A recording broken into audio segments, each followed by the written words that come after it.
al final se da cuenta de que está buscando fuera lo que en realidad tiene en casa, que es su identidad gallega que no asumía, ¿no? Y la revelación ahí, el momento clave, es delante del mapa de Fontán, que es el mapa, bueno, lo tenemos aquí en el aula, ¿no? En la facultad, y delante del mapa de Fontán por fin se da cuenta, ¿no? Y también, bueno, no recuerdo los detalles, ¿no? Hablando con un tío moribundo, no recuerdo los detalles, ¿no? Y es ese, ¿no? Ese libro, especialmente, ¿no? Y es un ejemplo clarísimo. Y luego la violencia, esto que comentas, ¿no? De los etapas que responden con unas fórmulas un poco ya prefabricadas, ¿no? Y atribuyendo al conflicto y demás. Yo creo que eso, y más ejemplos, ¿no? No solo con esto, perversamente, si queremos, dándole vueltas, pero es un testimonio de la deslegitimación de la violencia en Europa desde la época de la guerra.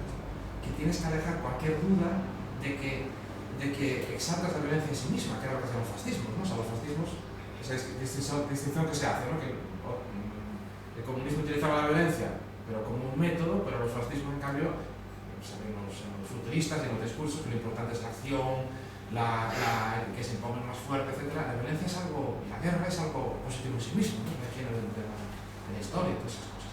Eso deslegitima totalmente la violencia, por eso ahora hay que insistir, ¿no? Cuando tú utilizas la violencia en cualquier lucha política, en que lo haces obligado, en que es algo que en condiciones normales no harías, y de hecho se convierte en un nuevo cargo de acusación, porque por culpa de que nos habéis puesto en esta situación, que oprimís al pueblo o la que es trabajadora o a quien sea, ¿no? En algunos casos, nos obligáis a hacer esto. O sea, en cierta manera perversa, tú vuelves tu actividad violenta contra aquel que la sufre, ¿no? Porque al final, pues Buesa es culpable de que la metió un tiro, porque por culpa de gente como él, que no deja al pueblo vasco vivir libre y demás, pues estos chavales pues serán obligados a meter un tiro en la cabeza, ¿no? ¿no? Y en el paseo de gato, ¿no? Sí. Entonces, yo lo veo de cierta manera, curiosamente, como un testimonio de la civilización, ¿no? No voy a poder hablar por la lengua de Elías, ¿no? Pero es un poco un testimonio de la civilización que hasta los que utilizan la violencia se tienen que preocupar mucho de deslindar las fronteras con el sabio, con la crueldad gratuita o con la falta de empatía y demás, ¿no? Dos reflexiones súper interesantes, porque por un lado, o sea, lo que dices lo primero, no se me había ocurrido, pero creo que tienes muchísimas razones. O sea, que es verdad que hay una deslegitimación de la violencia. Lo que pasa es que, claro, hay una deslegitimación matizada de la violencia después de la Segunda Guerra Mundial. Porque, por ejemplo, es curioso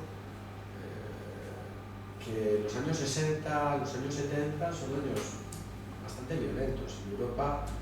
Y, por ejemplo, en determinadas culturas políticas son culturas políticas que obvian y que objetivan, como la cultura de la extrema izquierda, ¿no? En el caso de los años 60 y finales de los 60, que objetiva ya que la sociedad, que la violencia es un instrumento de transformación de la sociedad, y que así tiene que ser. ¿No? Es verdad, pero no en sí mismo, no es bueno en sí mismo, es un arma para conseguir algo que lo ideal sería conseguirlo de otra forma, pero no se puede. Entonces, en ese sentido sí es cierto que de la conjunción, o sea, yo aquí he incidido mucho en estas narrativas, incluso cuando he hablado de la violencia al final, pues habéis visto, la he vinculado a narrativas de símbolo nacional, pero ahí también tendríamos que incluir narrativas de símbolo ideológico, donde una serie de vocabularios y de lenguajes más o menos mal digeridos normalmente, pues permitían también articular este tipo de relatos justificatorios del hecho violento, ¿no? No necesariamente eran nacionalistas esos relatos, podían ser de clase, de opresión étnica, etc. Es que ETA tiene las dos cosas, porque claro. Ahora pensamos en ETA como una organización nacionalista, pero es muy interesante que la parte nacionalista se comió lo demás, pero ETA antes mandaba en las misivas del impuesto revolucionario y ponía recuperamos así la plusvalía que extrae del pueblo trabajador vasco, o sea, estaban los componentes. Sí.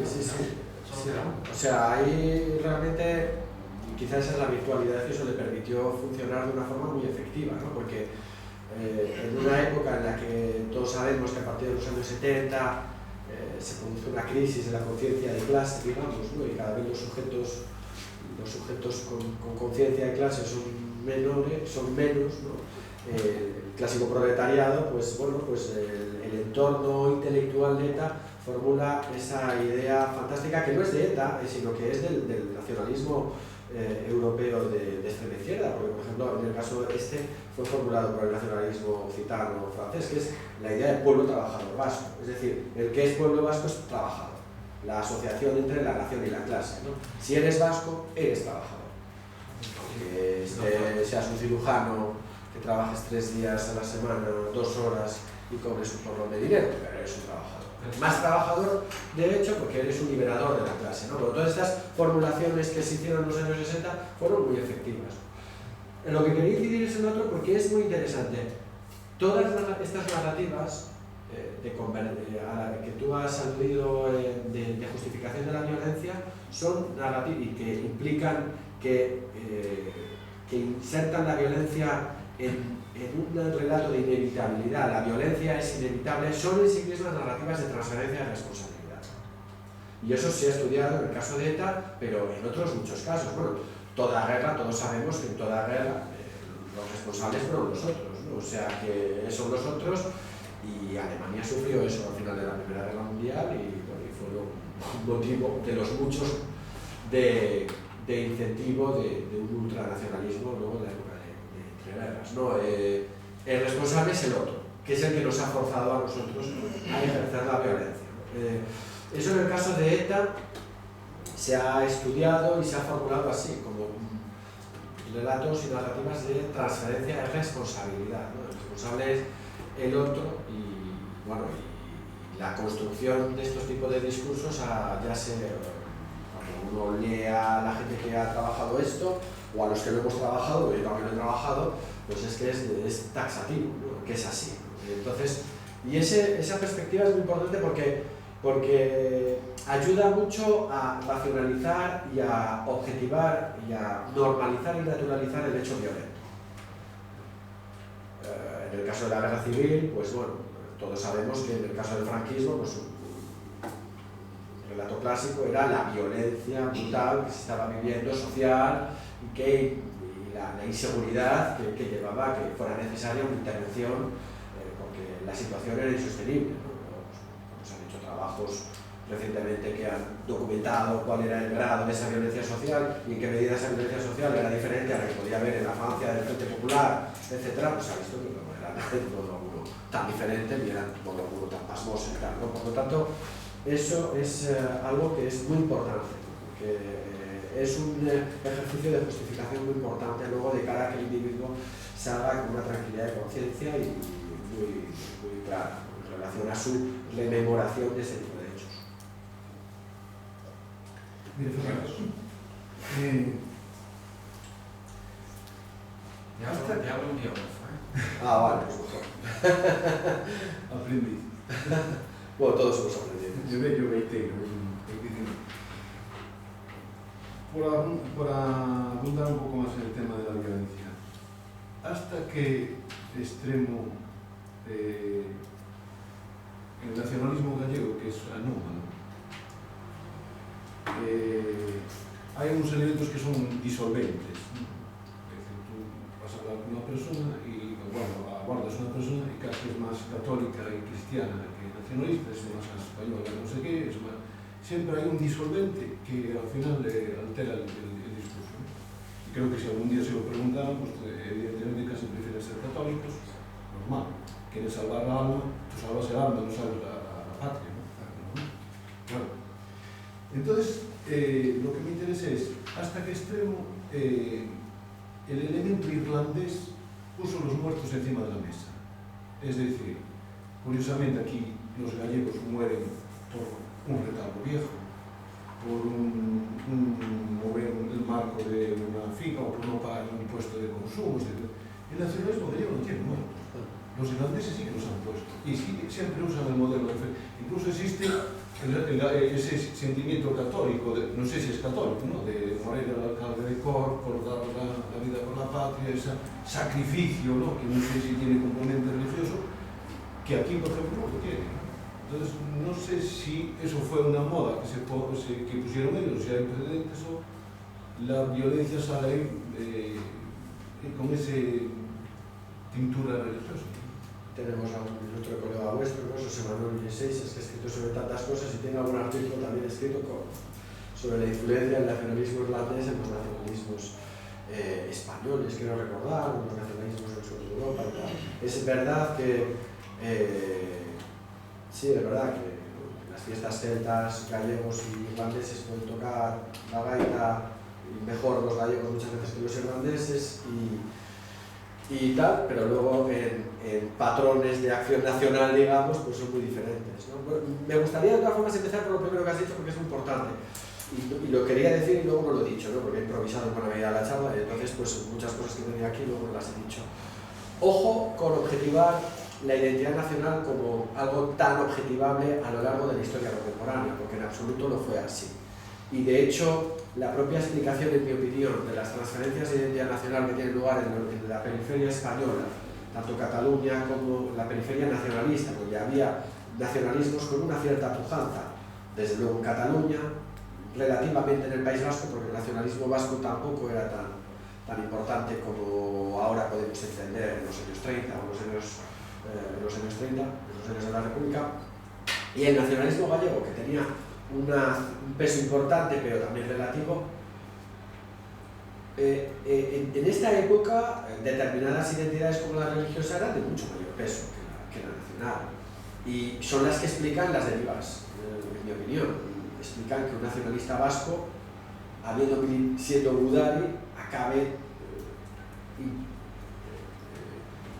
luchando luego con un tercio de requetés sin excesivos problemas, quiero decir, porque lógicamente luchan porque le van a obligar, porque le van a decir o vas a la cárcel o te reenganchas en un tercio de requetés carlistas, pero la razón por la que se le decía, eso no se lo decían a un miliciano objetista o de la CNT, lógicamente, ¿no? Entonces la razón de fondo era el consenso católico que existía entre esas dos fuerzas que habían estado hasta hace unos días antes. Entonces, el referente católico es muy importante, en el caso de España y en el caso del sur de Europa.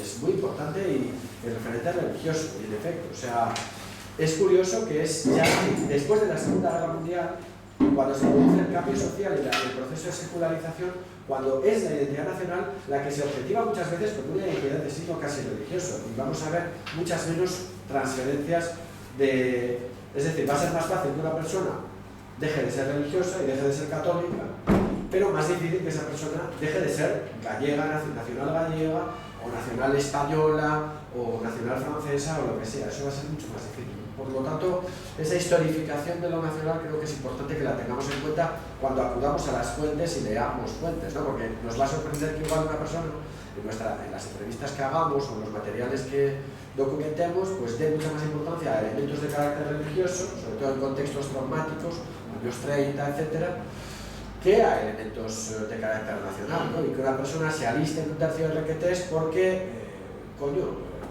es que querían quemar la parroquia del pueblo. Y una cosa que para nosotros es, pues, ¿qué pasa? Pues la queman. Para ellos el significado de eso, o el tener que esconder las cruces, o el tener que fusilen a las vírgenes del pueblo, etcétera, tenía un significado mucho mayor que el de una dimensión mucho más abstracta para ellos, que era la de la nación, que siempre además la iban a ella a través del elemento religioso. Eso por un lado, ¿vale? Para no extenderme, lo de la influencia del nacionalismo irlandés, la verdad es que no tengo una contestación muy clara al respecto. Yo creo que es la propia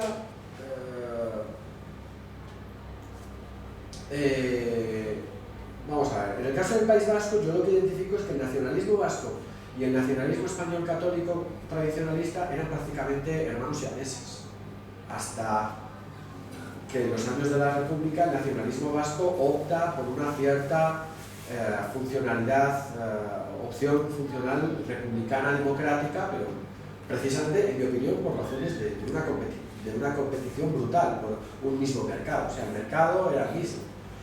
Y por lo tanto, eso hace que la necesidad de el nacionalismo vasco tiene una trayectoria muy religiosa. Bueno, la fiesta nacional vasca es el domingo de resurrección. Entonces, ahí hay una serie de sintonías, hay una serie de... ¿Y aquí el día del apóstol? Y aquí Santiago Apóstol.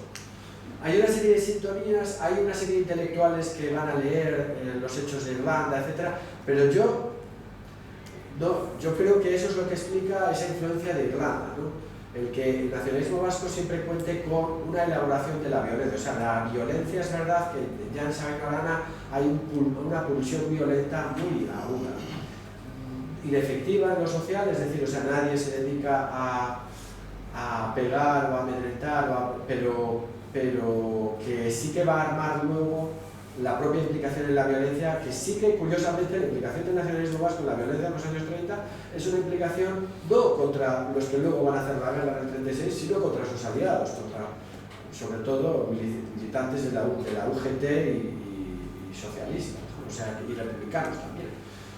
Esa es mi contestación. De todas formas, quería, por terminar con el tema de Irlanda, sí matizar que también Irlanda, yo creo que muchas veces se lee de una forma como si hubiera sido un nacionalismo, o sea, allí se hubiera aprendido tanto en el conjunto de Irlanda y luego en el norte de Irlanda, debido al conflicto interétnico, un nacionalismo rápidamente deformado. Y bueno, no nos debemos olvidar de una forma muy general, no nos debemos olvidar que hay muchos más irlandeses que lucharon en los regimientos de su majestad en la Primera Guerra Mundial y que lucharon de una forma más o menos normalizada, es decir, que voluntarios, claro, porque al principio eran voluntarios que los que se habían implicado en el primer IRA, ¿no? Entonces, el tema es todo eso luego es fruto de un proceso de nacionalización una vez que se crea el Estado Libre de Irlanda, en mi opinión, ¿no?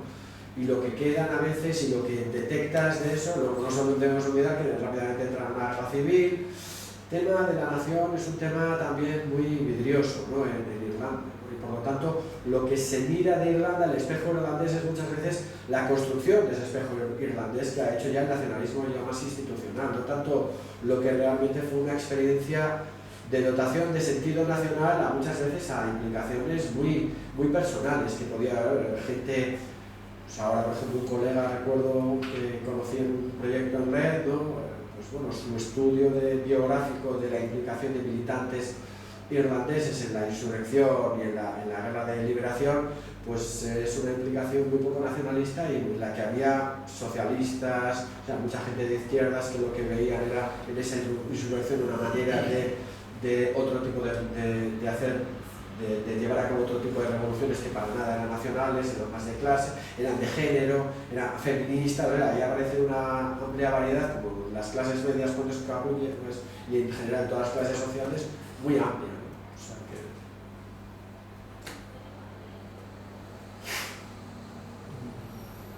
¿Alguna cuestión? Bueno, muchas gracias, de unión. Mi pregunta es si tú crees que los estudios biográficos son realmente valorados desde el mundo académico a día de hoy. Bueno, hay tesis doctorales que ya son biografías, ¿no? Entonces, de alguna manera sí.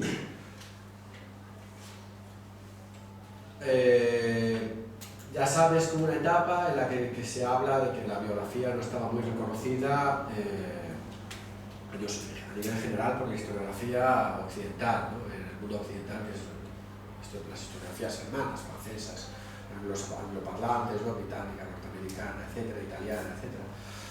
A pesar de que ya había empezado pues, un movimiento de recuperación y de valorización, me encanta la palabra, pues que está ahora muy de moda, de empoderamiento de lo biográfico, ¿no? Desde finales de los 70, pero yo creo que en la actualidad sí, es decir, puede haber pozos de una cierta desconfianza respecto de lo biográfico, pero claro, lo biográfico bien planteado transmite tantísimas complejidades acerca del pasado que yo creo que sí que tiene una dimensión de bastante reconocimiento, sí, yo creo que sí.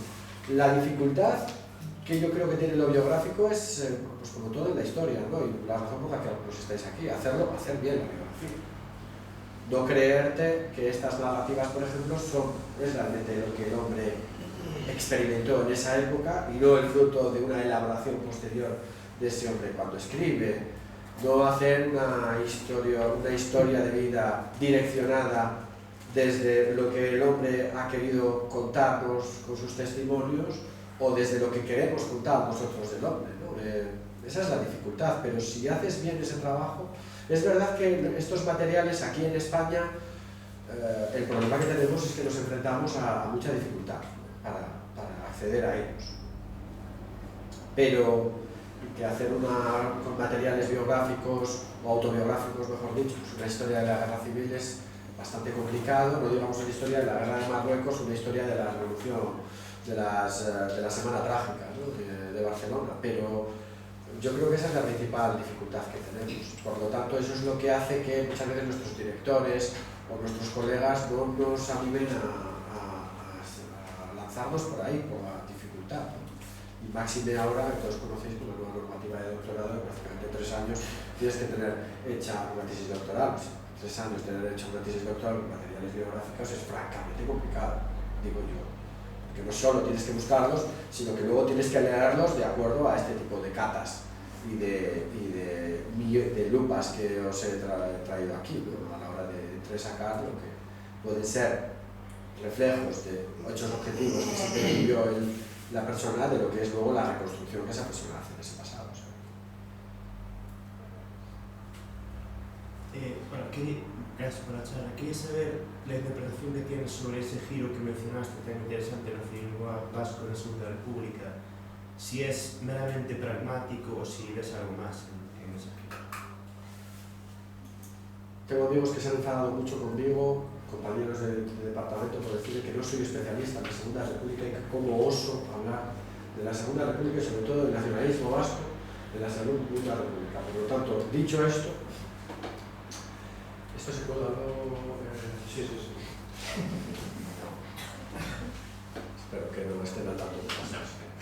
Dicho esto, yo diría que en realidad mi interpretación, que a algunos colegas pues no ha gustado nada, es que hay mucho de conflictividad, o sea, de implicación en la lucha política pura y dura. Es decir, yo creo que el republicanismo del PNV es un republicanismo oportunista, como fue el de muchos republicanos, por otro lado, de diferentes siglos, sobre todo del siglo derechista.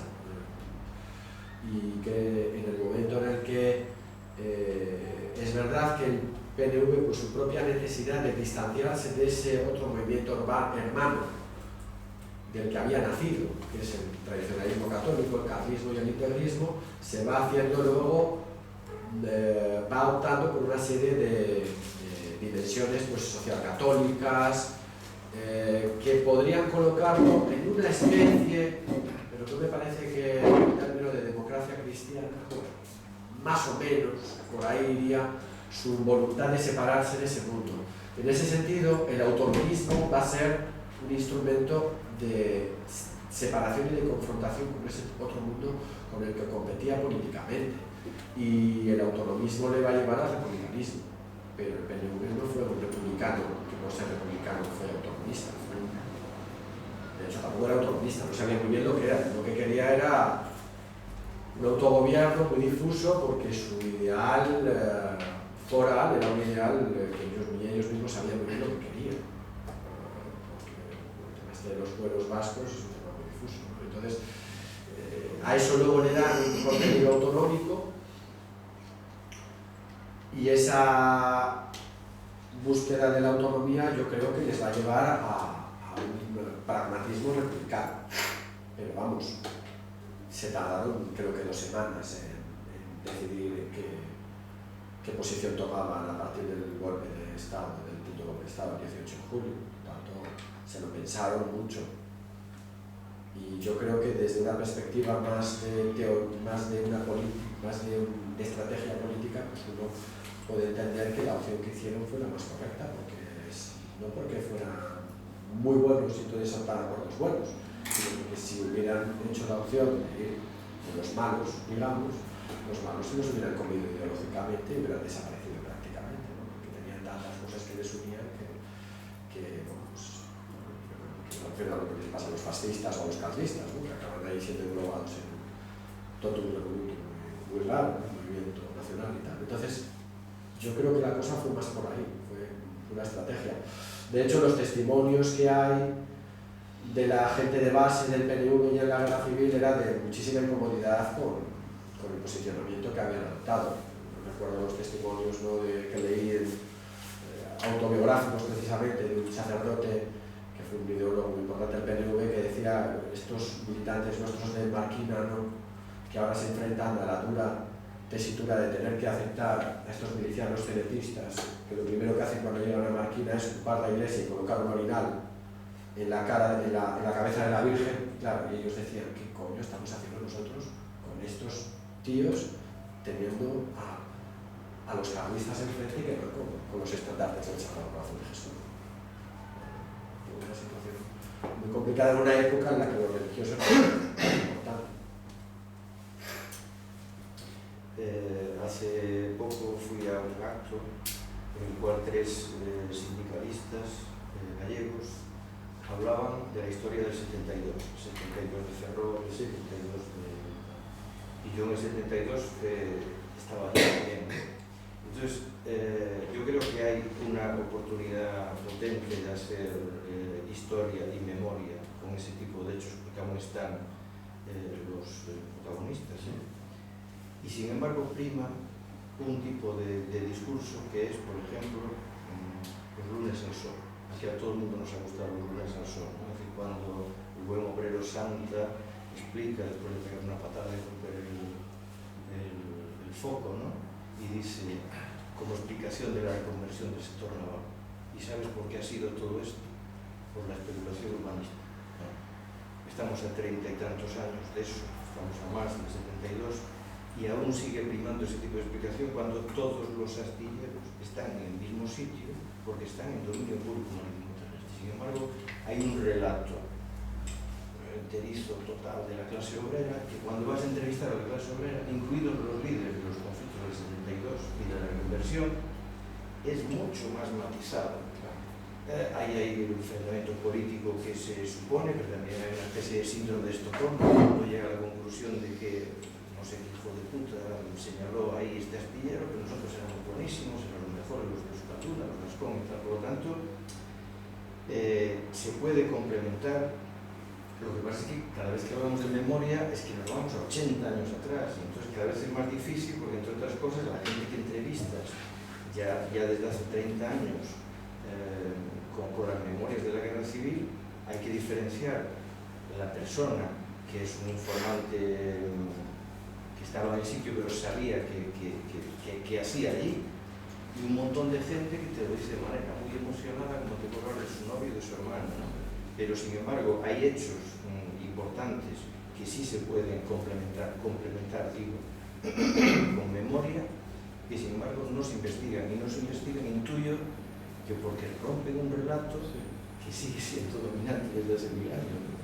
Sí, por eso he dicho que yo aquí he decidido por comodidad mía, porque también era un seminario metodológico, por lo tanto yo aquí tenía que venir a hablar de lo que yo conocía más, ¿no?, que es lo nacional, pero esto sirve para autobiografías de sindicalistas, de sacerdotes, de militantes del movimiento obrero, de militantes de la Acción Católica, de lo que fuera, o sea, todos al final. Y claro, la cuestión es esa, ¿no?, vinculando a la pregunta de Antonio del principio, ¿no?, discernir qué efectividad tienen estos relatos para que sean asumidos por los individuos y acaben dándole sentido a su propia biografía, a pesar de que igual en el momento en el que ellos vivieron esos hechos, en absoluto tenían esa conciencia o hubieran sido capaces de articularlos con esa rotundidad con que ahora son formulados, ¿no? ¿Qué efectividad tienen? Y bueno, pues hombre, está claro que todos estos relatos lo que nos permiten es la implicación colectiva y el dotarnos de una referente comunitaria, que es algo muy importante en el mundo en el que vivimos y en todos los mundos que hemos vivido en el pasado, ¿no? Tener una comunidad en la que nos dote de sentido. Pues bueno, la primera comunidad que nos dota de sentido es la familia, ¿no? Y los traumas que se viven en la familia son traumas muy perennes, son los individuos precisamente por eso, ¿no? Porque los individuos necesitamos, desde que andábamos, yo creo, desde el Paleolítico ahí un poco acojonados por la cantidad de mamuts, tigres con dientes de sable y cosas que había por ahí, necesitamos funcionar en grupo, no podemos funcionar de forma individual, ¿no? Y estos relatos son muy potentes a la hora de dotarnos de identidad. Y luego también nos hacen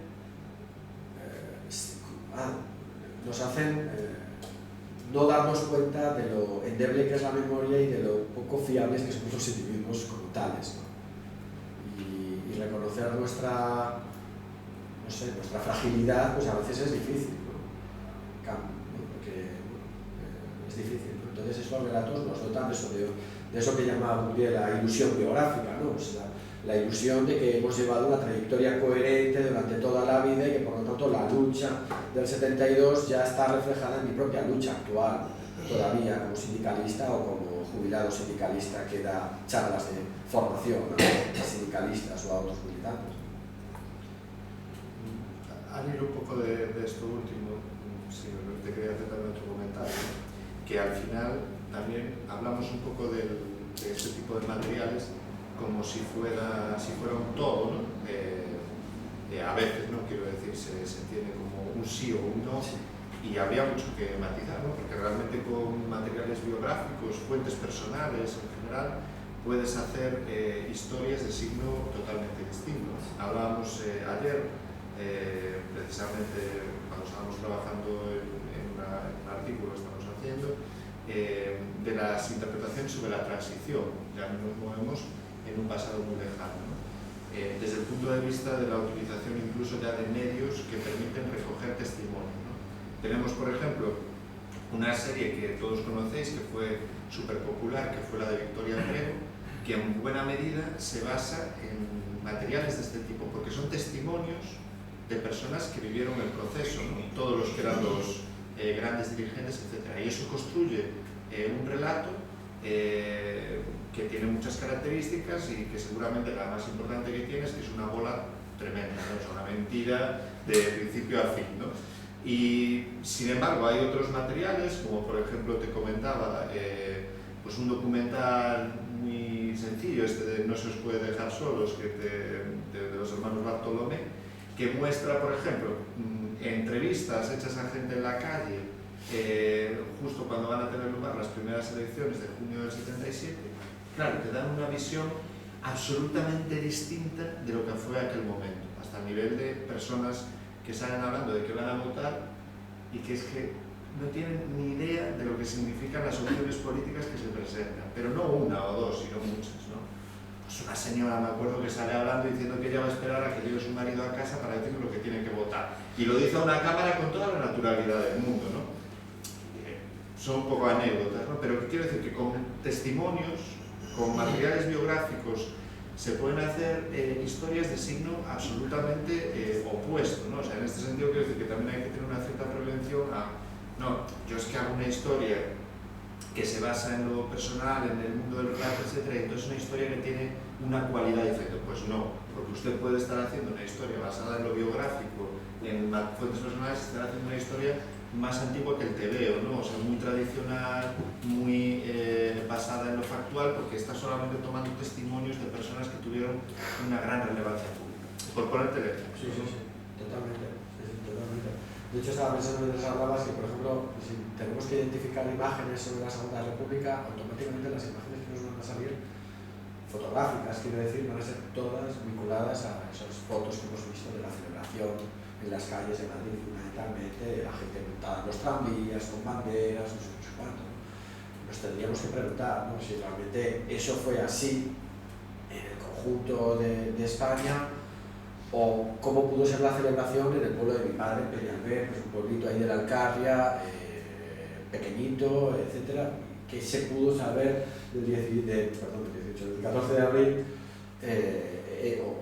y luego incluso qué pudo significar la Segunda República en Peñalver, ¿no? Entonces, nosotros mismos, quiero decir, acabamos, porque los relatos no solo son narrativos, o sea, la narrativa no solo es textual, es también visual.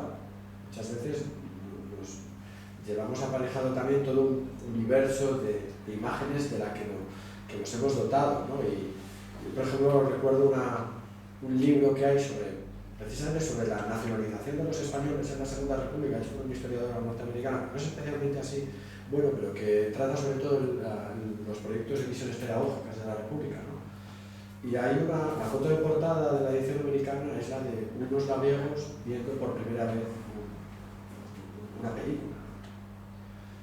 Y es impresionante, ¿no? las caras de ellos. Y muchas veces, claro, la Segunda República lo que fue también fue eso.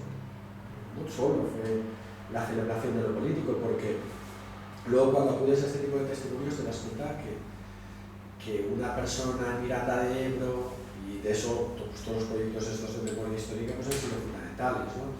Podía haberse afiliado a la UGT simplemente porque la UGT ofrecía un plato de comida al día. Y esa persona podía ser analfabeta y no tener ningún tipo de conocimiento de quién era Carlos Marx ni de absolutamente nada, ¿no?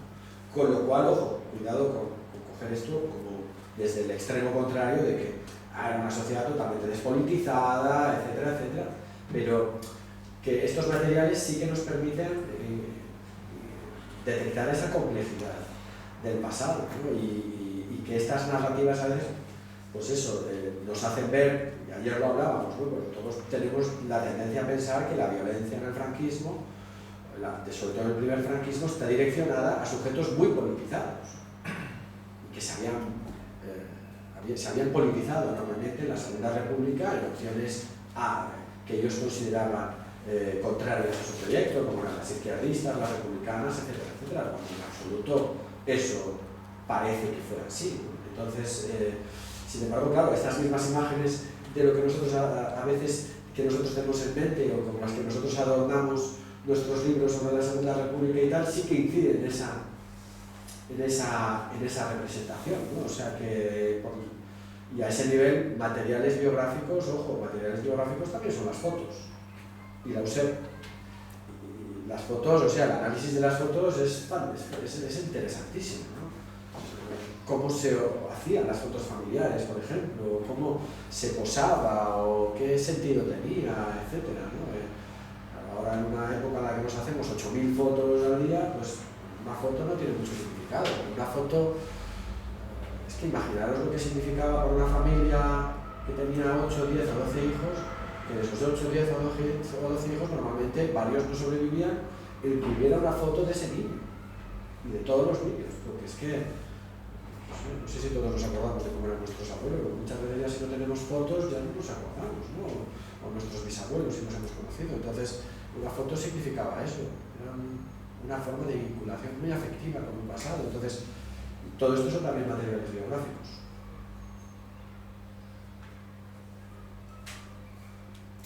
Si alguien quiere hacer alguna última cuestión, aún tenemos un momentito. Como ahora no se dicen las bodas, pues que hable ahora o calle para siempre. Exactamente. Bueno, creo que, vale, ya callamos para siempre. Pues entonces nada, te agradecemos, Fernando, tu presencia aquí. Gracias a vamos a dar un aplauso.